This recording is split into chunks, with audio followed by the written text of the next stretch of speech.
Estás viendo A Primera Hora, un programa pensado para ti.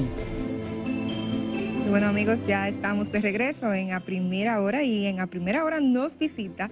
Tenemos a una persona muy querida, a nuestro querido Chanel Rosa, quien fue director del CNS, el Servicio Nacional de Salud, quien es miembro del Comité Central del Partido de la Liberación Dominicana y también candidato a diputado por la circunscripción número 1 del Distrito Nacional. Con él vamos a hablar de diversos temas de interés. Buenos días, Chanel. Buenos días, don Chanel. ¿Cómo está usted? Muchas gracias. Un placer estar por aquí. Qué bueno. Empezamos con el principio, como dice.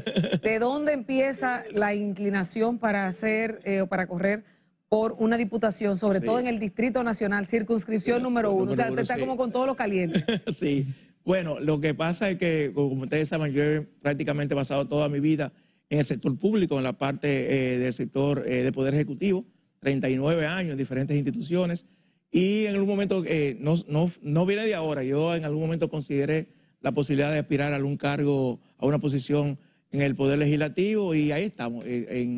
Como ustedes saben, tenemos esa posibilidad ahora de ser diputado por la circunscripción 1, una circunscripción que es bastante compleja, ¿Sí? Por la composición económica y social de quienes votan en la misma y es un reto, un nuevo reto, vamos a decir, importante. Y esa es la posibilidad. Creemos que con el expertise que tenemos, sobre todo en el área de salud y seguridad social, podemos hacer un trabajo que satisfaga las expectativas de esa población. Chanel, en ese mismo orden, porque tu vasta experiencia tanto en el sistema de salud como en el sistema de seguridad social, tal vez permiten que tú tengas una visión más holística de lo que debe hacerse desde el Congreso Nacional para garantizar el acceso digno a un sistema de seguridad social y a la salud.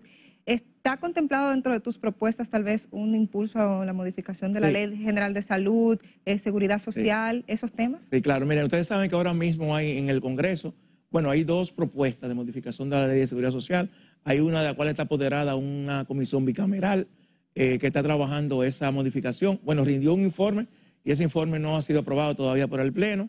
Y hay una propuesta que se trabajó en el Consejo Económico Social, en el CES, con la participación de los partidos políticos, los empresarios y los sindicatos, que tengo entendido que la tiene el presidente de la República. Por lo tanto, uno de los grandes retos que tiene el próximo Congreso, a partir de agosto del próximo año, es la discusión de una ley de seguridad social que ya tiene más de 2 décadas, que fue aprobada y que lógicamente hay que hacerles algunas modificaciones en todo lo que tiene que ver la parte de pensiones, sobre todo, y de salud por igual. Y esa también es una de nuestras propuestas, que es complementada con otras propuestas que nosotros tenemos, como por ejemplo, bueno, ustedes saben que existe aquí un programa de enfermedad de medicamentos de alto costo que tiene... ¿Cuál es su propuesta con alto costo, por cierto? Ese programa tiene dos finalidades. Uno, cubrir medicamentos a personas que no están en la seguridad social, que ya son muy pocos. Y segundo, que es lo más importante, cubrir medicamentos que no cubre la seguridad social, que no están en el catálogo de prestaciones. Por lo tanto, es sumamente importante en lo que tiene que ver con la protección financiera y de salud de la población. Sin embargo, ese marco de protección social no tiene una ley que lo ampare, como existe en otro país. Existen los fondos de alto costo, los fondos de enfermedades catastróficas. Aquí es un programa que se creó en el Ministerio de Salud Pública, que depende mucho de la voluntad de quien esté en esa posición. Y una de nuestras primeras propuestas en ese sentido es crear una ley de forma tal que le dé fortaleza jurídica a ese programa, que establezca no solamente el programa en sí, sino también el marco legal, sino también quienes protege, cuál es el financiamiento, de dónde proviene ese financiamiento. Ustedes saben que este año hubo un cuestionamiento del director de compras en el sentido de que se hacía insostenible en el mediano plazo el programa de alto costo. Entonces la idea es ver cómo combinamos recursos de la seguridad social y recursos del presupuesto nacional que puedan fortalecer ese programa, que es tan necesario porque, como le dije anteriormente, protege a personas que no tienen seguro de salud o cuyos medicamentos no están en el catálogo. Y antes de que entre Carlos, para no dejarlo ahí, ¿cómo usted ve el tema de lo que dijo Carlos Pimentel, el director de compras y contratación? Usted lo menciona, de que no era sostenible la cobertura de alto costo, pero ustedes lo manejaron. Sí, claro. Entonces, bueno, yo no, y lo he hablado con Carlos, no entendí en ese momento por qué no sostenible, porque justamente los gastos en publicidad del gobierno es justamente el mismo monto del programa de alto costo. Entonces, yo creo que hay que buscarle sostenibilidad.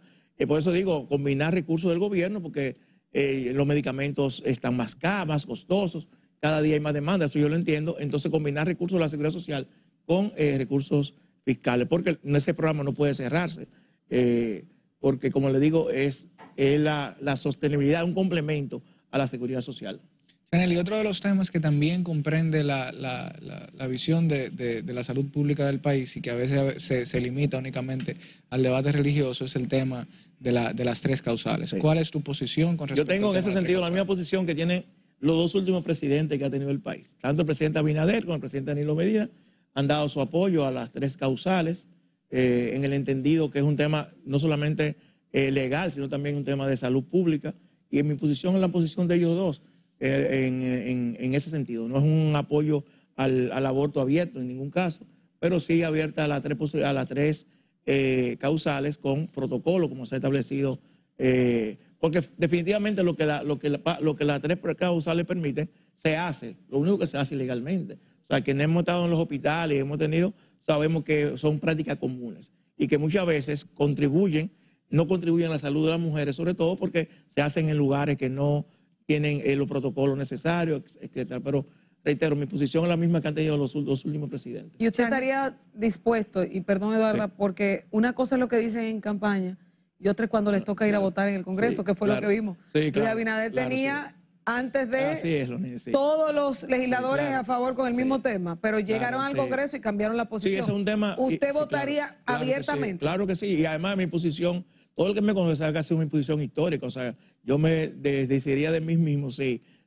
hago lo contrario. Entonces, sí, yo creo que ahí pasan con muchos temas y eso, ustedes saben que el Código Penal, que es uno de los grandes retos que tiene el Poder Legislativo, tiene más de 2 décadas discutiéndose y dicen que uno de los temas, yo creo que quizás haya otro tema, pero uno de los temas que no permite la aprobación del mismo es el tema de tres causales. Entonces, también es una forma de salida, porque yo recuerdo, hay personas que postulan por una ley especial para tres causales. Yo recuerdo cuando se discutió la ley de salud, se comenzó a discutir en el año 95, se aprobó en el 2003. La ley de salud contemplaba el tema de tres causales.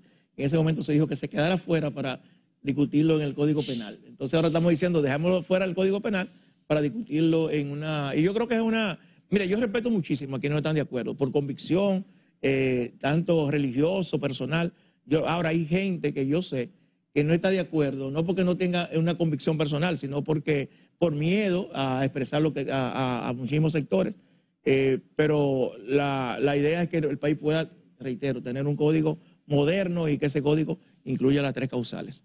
Chanel, yo me quedo en los temas de salud que tal vez son los más generales y apremiantes de la sociedad.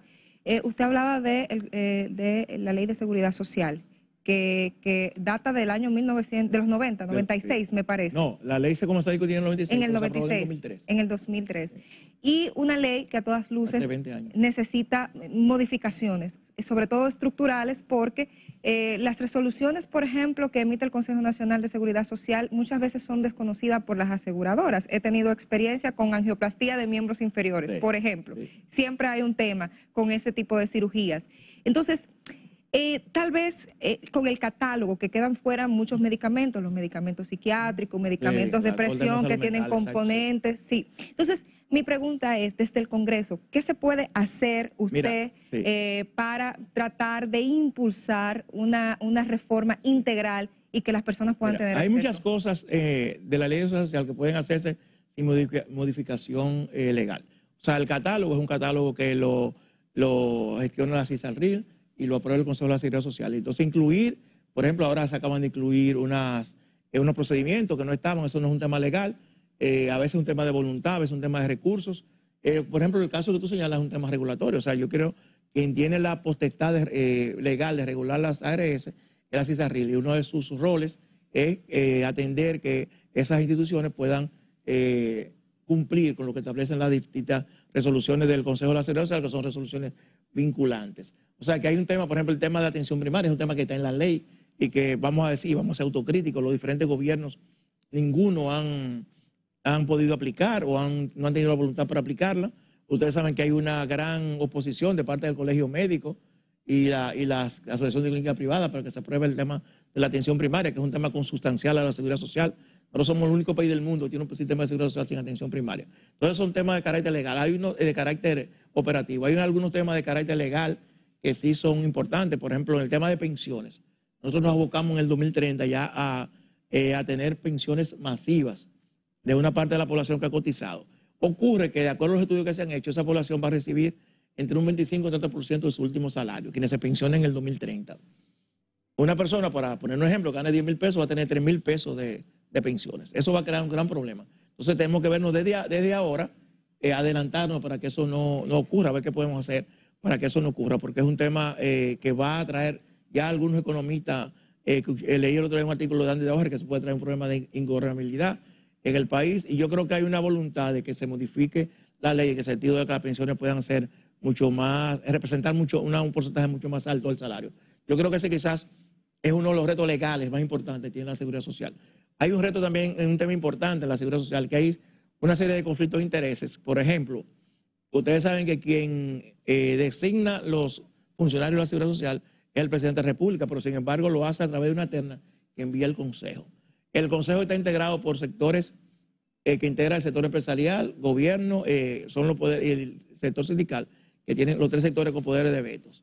Ahora, ¿qué pasa? Que esos funcionarios son elegidos por ejemplo, las entidades regulatorias son elegidos por sectores que ellos van a regular posteriormente. Entonces, ahí pues, hay un tema de conflicto de interés enorme, que lo hemos tenido durante muchos años. Es decir, finalmente, yo para mantener mi cargo tengo que depender de personas que yo voy a regular. En el tema de CIPEN, por ejemplo, y el tema de la CISARRIL, que son las entidades reguladoras, ese es un tema que hay que poner la atención. Está el tema del poder de veto, que ustedes saben que hay tres sectores que tienen poder de veto, y eso a veces dificulta la implementación de alguna medida. Hay algunos aspectos que afortunadamente hay consenso en algunos sectores de que se pueda, pero hay que producir una modificación legal. Lo que no cabe ya en esta modificación legal son las posiciones extremas, que muchas veces lo que hace es que bloquean la posibilidad de que se pueda modificar una ley. Entonces se mantiene el status quo. O sea, si plantea, por ejemplo, la eliminación de la ARS, las AFP, yo creo que ya no es políticamente viable. O sea, no es un tema de deseo. Sí. Claro, usted sabe que en la pandemia el director del Servicio Nacional de Salud fue Chanel Rosa Chupani. Nosotros vimos cómo el país empezaba a necesitar camas, a necesitar más equipos, mecanismos, personal, etcétera. Yo creo que fue el reto más grande. A usted como director del servicio y a Cárdenas, Sánchez Cárdenas como ministro de Salud. Fueron los dos cargos más asediados y atacados, porque cuando faltaba una aguja en un hospital, usted tenía que responder. Se crearon hospitales. Nos dimos cuenta por la pandemia que el país no estaba de alguna forma preparado para todo. Sin embargo, ya pasamos de la pandemia y yo misma a veces voy a una clínica o tengo que llamar a un hospital por el dengue, por cualquier... y está colapsado. ¿Qué es lo que está pasando, Chanel? Mira, la pandemia no nos enseñó a prepararnos para atender lo simple y estamos aún en lo complejo. Excelente respuesta, pregunta. Yo creo que eso tiene algunas explicaciones. Yo creo que uno de los temas que explican eso es la ausencia de un sistema de atención primaria. Todo el mundo va a un hospital porque no hay la suficiente unidad de atención primaria, ni siquiera habilitada para que puedan atender esos casos. Este año nosotros hemos tenido en el sector salud un año bastante complejo, que tiene que ver fundamentalmente con primero el cuestionamiento de las cifras, que ha sido un tema de los datos del sector salud. Ustedes saben que en el mes de mayo un programa de investigación develó una situación en el hospital San Lorenzo Lomina, que no solamente tiene que ver, que es el tema más importante, con la muerte de unos niños que no habían sido reportados, sino también las quejas de los médicos en el sentido de que eran obligados a falsificar la información para esconder esos datos. ¿Eso está documentado, Chanel? Sí, eso fue lo que dijeron los médicos. Eso fue la idea principal de ese programa de investigación fue esa. Luego resultó el tema de los médicos, bueno. ¿Y qué decir del cólera en Barahona? Ahí voy, exactamente. El cólera en Barahona, que durante meses la población estuvo denunciando que había cólera y luego, posteriormente, el Ministerio de Salud Pública, varios meses después, confirmó que había casos de cólera. Y está el tema también del dengue. Una periodista recientemente publicó que los muertos son más de 135 y cuando el ministerio solamente tiene registrado 21 y más de 30.000 casos, cuando solo es registrado 21.000. O sea, hay un tema grave porque los datos no solamente te sirven para planificar políticas públicas, sino también que deben orientar las acciones de las autoridades del sector salud. Entonces, un tema fundamental. Lo que tú planteas es claro, es clave. Yo creo que nosotros, bueno, el Listín Diario hizo un evento recientemente sobre las enseñanzas del COVID, y yo creo que, yo decía que una de las principales enseñanzas que nos dio el COVID es el fortalecimiento de las direcciones provinciales de salud, que ustedes saben que son los entes descentralizados del Ministerio de Salud Pública, que en ese momento se demostró que no tenían capacidad de respuesta para la pandemia y que era tan importante en ese esquema porque eran las áreas que tenían que vacunar, que tomar pruebas, que hacer estudios epidemiológicos, y obviamente el país demostró que no tenía la capacidad en ese sentido. Y otro tema también es el tema hospitalario que tú planteas. O sea, el sistema hospitalario este año ha sido un año de estrés por el tema del COVID. Ahora, el final de año, el Ministerio de Salud Pública ha emitido una alerta epidemiológica de varios virus que circulan en el país, que ya tienen meses circulando en el país.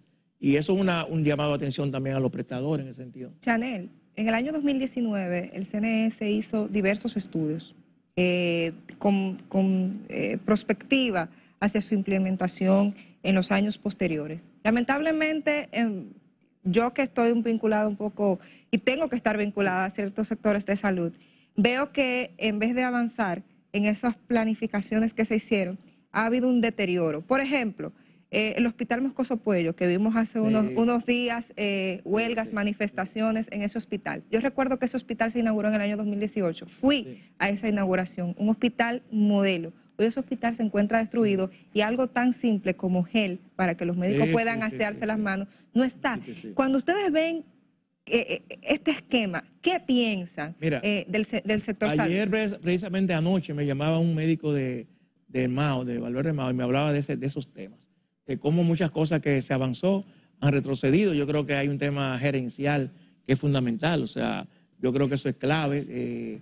Me decía un funcionario del gobierno, precisamente, que muchos directores de hospitales que gestionan ahora mismo no tenían la visión moderna ya de lo que es un hospital visto como una empresa social. Y yo creo que a uno eso le hace cuestionar también la posibilidad, la necesidad de que en el país haya continuidad de Estado en muchas cosas, en muchos proyectos. Yo no tengo ningún problema en que si alguien que yo sustituí estaba llevando a cabo programas importantes, continuarlo. Eso es lo que hace. Habla bien de la persona que lo ejecuta, pero admitiendo que el sector salud es un sector muy complejo, que es un sector que tiene pocos recursos, que es un sector que está sometido a la presión de los sindicatos, que son muchos sindicatos. Muy fuerte. Muy fuerte, además, porque en educación hay un solo sindicato, pero tú tienes que salud. No, y la exigencia de la población, porque si yo voy a una clínica... Claro, está el tema de la exigencia de la población y es un tema que no es negociable, que es el tema de la calidad en el servicio. Entonces, yo creo que eso es muy triste porque habla poco de la institucionalidad del país. Nosotros, por ejemplo, dejamos un plan que se elaboró con el Banco Interamericano de Desarrollo, que era un plan donde establecía dónde hacían falta hospitales. Aquí hay un tema con los hospitales que quizá la gente no lo percibe, y es que los hospitales que están llenos son los hospitales de las grandes ciudades. Pero los hospitales, por ejemplo, del sur, son hospitales que permanecen vacíos, la gran mayoría de ellos, o en el Cibao. Nosotros tenemos un 50% de ocupación hospitalaria, es decir, la mitad de las camas de los hospitales están vacías durante todo el año. Ahora, los grandes hospitales, los hospitales mediáticos, Darío Contreras, los grandes hospitales de Santiago y Santo Domingo. El Homs, Darío Contreras, Moscoso Puello, Salvador Gautier, Robert Reed Cabral. Son los hospitales que se mantienen llenos todo el año, y eso nos da impresión a nosotros de que es todo el sistema. Entonces hay que planificar en ese sentido. Aquí mucha gente dice que aquí no hace falta hospitales, sino el fortalecimiento del primer nivel de atención, y yo creo que es importante. Sí, porque...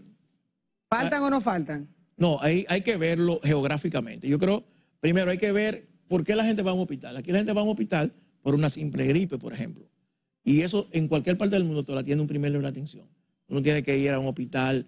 Y pasa igual con la clínica privada. O sea, el hecho de que no haya atención primaria en el sector, en la seguridad social, hace que tú te vayas donde un médico, un neurólogo, por un dolor de cabeza, que a lo mejor te lo puede resolver un médico familiar.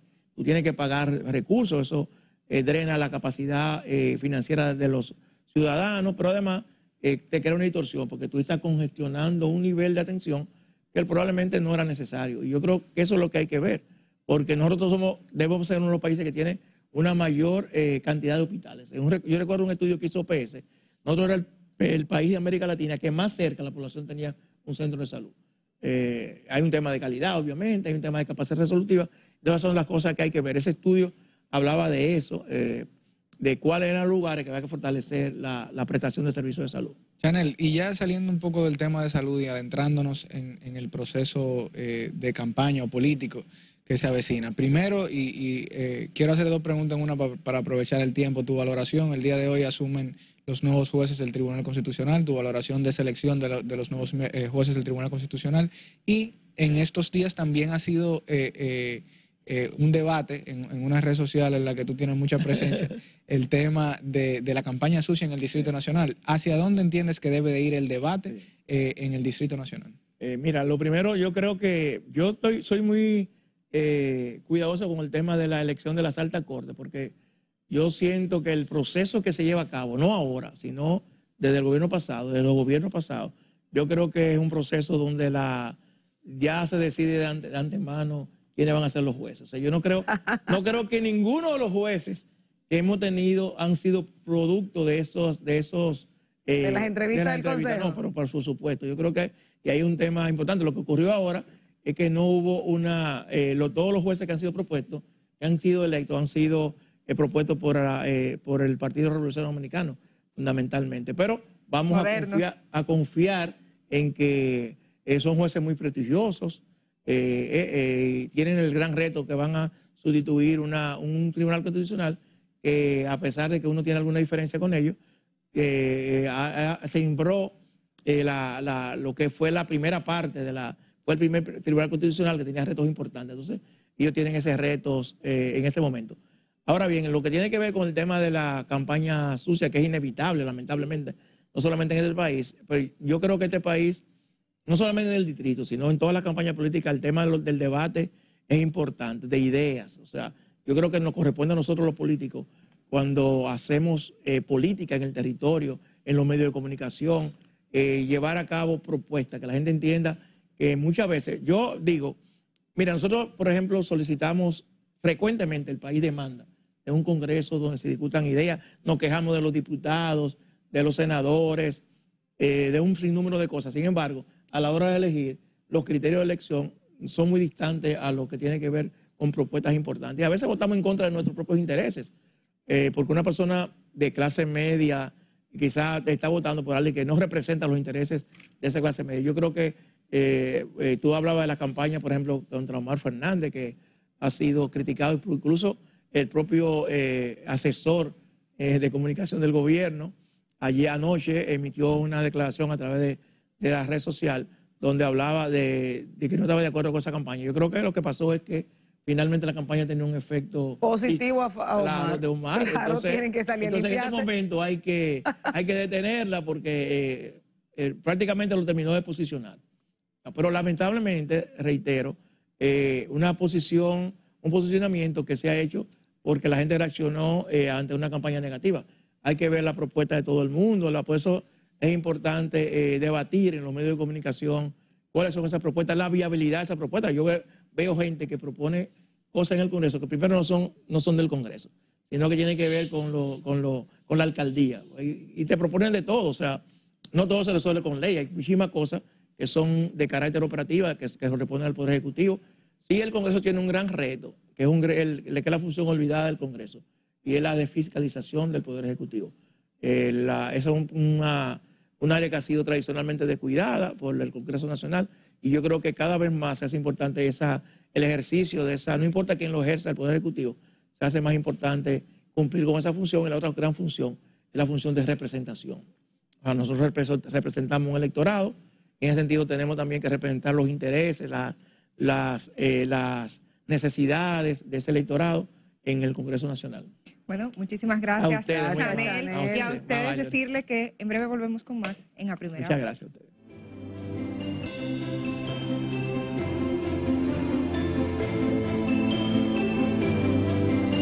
En breve regresamos con A Primera Hora.